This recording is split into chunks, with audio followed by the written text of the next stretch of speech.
Dowry थाना police ने sextortion का एक रैकेट बस्ट किया है जिसमें 5 लोगों को गिरफ्तार किया गया है। हमारे साथ डीसीपी द्वारका मौजूद हैं। सर, क्या मामला है ये? देखिए, हमारे पास 23 तारीख को एक कंप्लेनेंट आता है। उसका नाम श्री दयाल हैं और वो ये बताता है हमें कि एक महिला जो उसको 21 तारीख को व्हाट्सएप कॉल करती है और फिर उससे, इसका टिम्बर का बिज़नेस है, तो उससे बुलाती है कि मेरे घर आओ, मुझे प्लाई ख़रीदनी है और मैं बताना चाहता हूँ कैसी प्लाई चाहिए। ये उसके जिस पते पे वो ले जाती है, वो महिला वहाँ जाता है, उसको पानी पिलाती है। पानी पिलाने के बाद ये बेहोश हो जाता है। जब उठता है तो अपने आप को न्यूड कंडीशन में पाता है और इसकी फिर पिटाई की जाती है।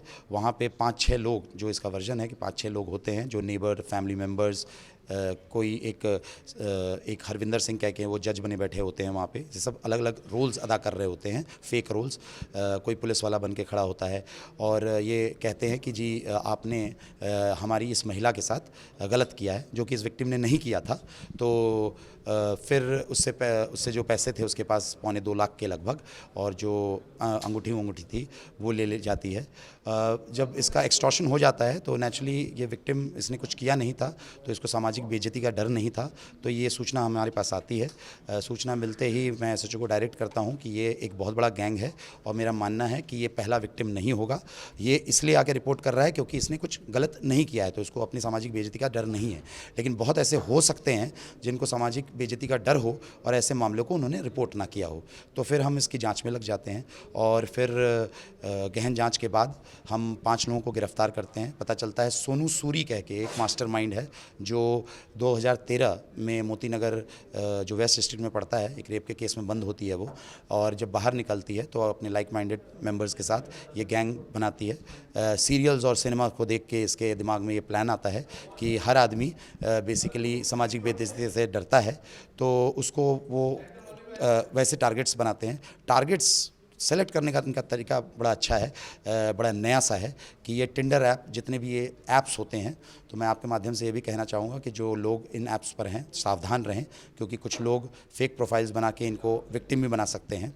तो ये टिंडर ऐप पे प्रोफाइल, उस जो प्रोफाइल इनको फिट बैठता है, जिसको कहते हैं हम लोग फिट केस, तो फिट केस ऑफ टारगेट्स निकालते हैं और उसके बाद उसको हनी ट्रैप करते हैं और इस तरीके से उनको एक्सटॉर्ट करने की कोशिश करते हैं। सर, अभी तक आपने 5 जो गैंग मेंबर हैं वो अरेस्ट करे हैं, और कितने मेंबर अभी अरेस्ट होने बाकी हैं? साथ ही साथ कुछ और विक्टिम्स की क्या आपके सामने आया है कि आपको पता चला है कि नंबर ऑफ विक्टिम्स कितने हो सकते हैं? देखिए, इनके पास से 2 डायरी मिली है हमें, जिसमें 34 लोगों के जो इनके विक्टिम्स तथाकथित हो सकते हैं, उनके अपने लिखे हुए बयान हैं उसमें कि हमने ये गलत काम किया है और हम माफ़ी मांगते हैं, जो ये करवाते होंगे ज़बरदस्ती वहाँ पे, और ये इसलिए भी लिखवाते होंगे ताकि वो विक्टिम हमेशा डरा रहे कि सामाजिक बेइज्जती के कारण कि वो मामला कहीं रिपोर्ट ना करे।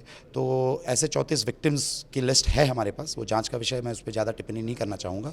और हमारा मानना है कि इसमें और भी शायद लोग और हैं, कुछ और महिलाएँ भी हो सकती हैं, तो वो गिरफ्तारियाँ भी बाकी हैं, तो उस पर डिटेल्स देना अभी मैं जांच को इफेक्ट करेगा, इसलिए मैं ज़रूरी नहीं समझता। सर, इसमें जो आप बता रहे हैं कि एक जो है जज की भूमिका निभा रहे होते हैं, पुलिस की भूमिका भी निभा रहे होते हैं, तो क्या भूमिका निभा रहे होते हैं। तो क्या इनके पास से सर कुछ और ऐसी बरामदगी हुई है, कोई आई कार्ड या कोई और चीज़ जो पुलिस से या फिर लीगल प्रोफेशन से जुड़ी हुई कोई ऐसी चीज़ हो जिससे वो एस्टेब्लिश कर पाएँ कि हम इस प्रोफेशन से? देखिए, इनके पास 2 जो दिल्ली पुलिस की फ़ाइल कवर होती है वो मिली है, और बाकी बात जो आप कह रहे हैं कि वो कागज़ कुछ ऐसा रखते हैं जो लगता है कि सरकारी प्रतीत होता है, लेकिन एक आम आदमी के लिए कुछ भी ऐसा देखना और उसको वैसा प्रोजेक्ट करना, वो तो उस चीज़ से डर ही जाएगा।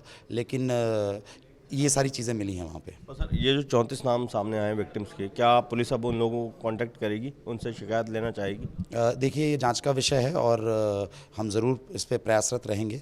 जितने लोग, जिसमें जितनी डिटेल मिल पा रही है जिस चीज़ में, अगर हम उनसे कांटेक्ट कर सकें तो ज़रूर करेंगे और कोशिश करेंगे कि वो अपनी कंप्लेंट दें इस केस में। शुक्रिया सर। तो ये आपने सुना, डीसीपी द्वारका शंकर चौधरी बता रहे थे कि किस तरीके से द्वारका जिले में सेक्सटॉर्शन का एक केस रैकेट चल रहा था और बड़े पैमाने पर उन लोगों ने एक एप्लीकेशन के माध्यम से कई लोगों को अपना जो है जाल में फंसाया और फिर उनसे लाखों रुपए एक्सटॉर्ट करे हैं। फिलहाल पुलिस को इस गैंग के कुछ और सदस्यों की भी तलाश है। कैमरा पर्सन राजेश पांडे के साथ अभिषेक रावत, एबीपी न्यूज़, दिल्ली।